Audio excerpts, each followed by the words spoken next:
গরমকাল মানেই কিন্তু পটল, আর এই পটল একঘেয়েমি খেতে খেতে একদমই ভালো লাগে না। তাই এই পটলটাকে যদি একটু অন্যরকমভাবে বানিয়ে নেওয়া যায় তাহলে কিন্তু সকলেই চেটেপুটে খাবে। তো নমস্কার বন্ধুরা, স্বাদবাহারের পক্ষ থেকে আপনাদের সবাইকে জানাই অনেক অনেক স্বাগত।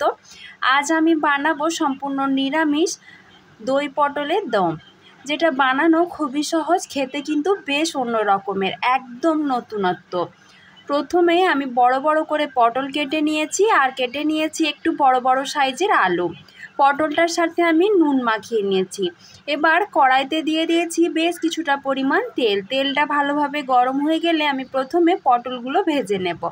আমি এখানে হলুদের গুঁড়ো দিইনি, তবে আপনারা চাইলে পটলটার সাথে নুন আর হলুদ মাখিয়ে তারপর ভেজে নিতে পারেন।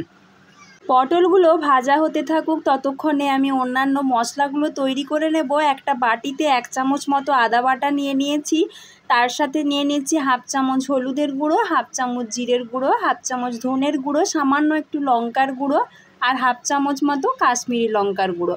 এই সব কিছুকে একটু জল দিয়ে ভালো করে গুলে একটা সাইডে আমি রেখে দেব।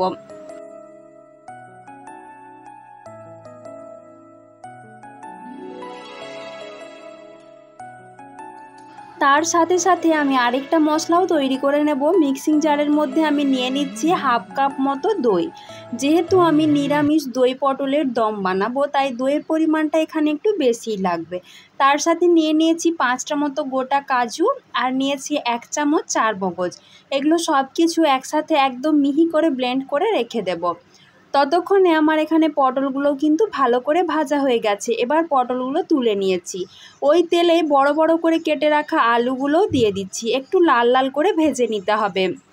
এইভাবে আলুগুলো তেলের মধ্যে দিয়ে ভেজে নিলে আলুগুলো তাড়াতাড়ি সেদ্ধ হয়ে যায়, এবং লাল লাল করে ভাজা হলে তরকারির মধ্যে আলুগুলো খেতেও বেশ ভালো লাগে।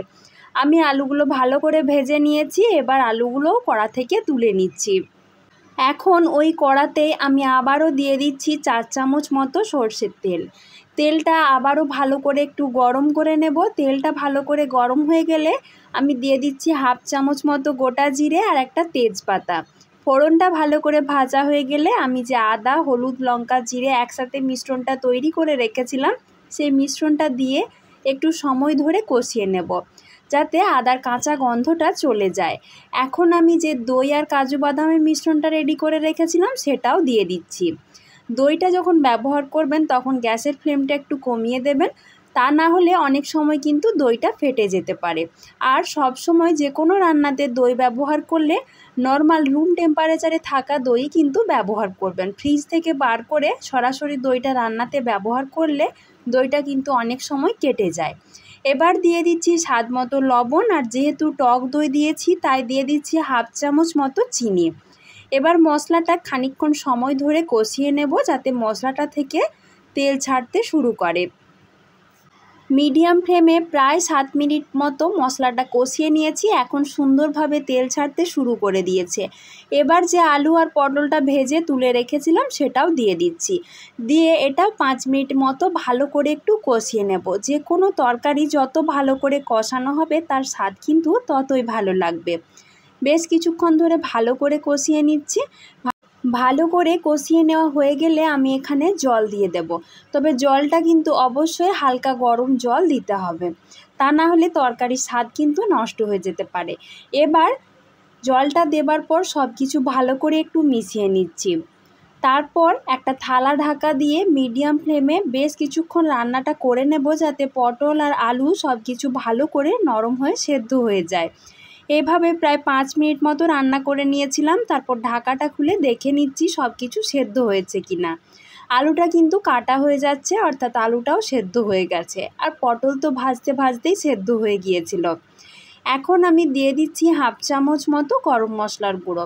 আপনারা চাইলে এখানে 1 চামচ মতো গাওয়া ঘিও দিতে পারেন, আমি আজকে ঘিটা দিলাম না। এবার গরম মশলার গুঁড়োটা দেবার পর ভালো করে একটু মিশিয়ে নিচ্ছি। তারপর 1-2 মিনিট মতো ফুটিয়ে নিয়ে গ্যাসের ফ্লেমটা বন্ধ করে একটা ঢাকা দিয়ে 5 মিনিট স্ট্যান্ডিং টাইমে রেখে দিয়েছিলাম। ফিরে এসেছি 5 মিনিট পর। দেখুন তরকারিটা দেখতে কতটা সুন্দর হয়েছে, খেতেও কিন্তু দুর্দান্ত হয়েছিল। আপনারা এটা ভাত, রুটি, পরোটা যার সাথেই পরিবেশন করুন না কেন, খেতে কিন্তু বেশ ভালো লাগে।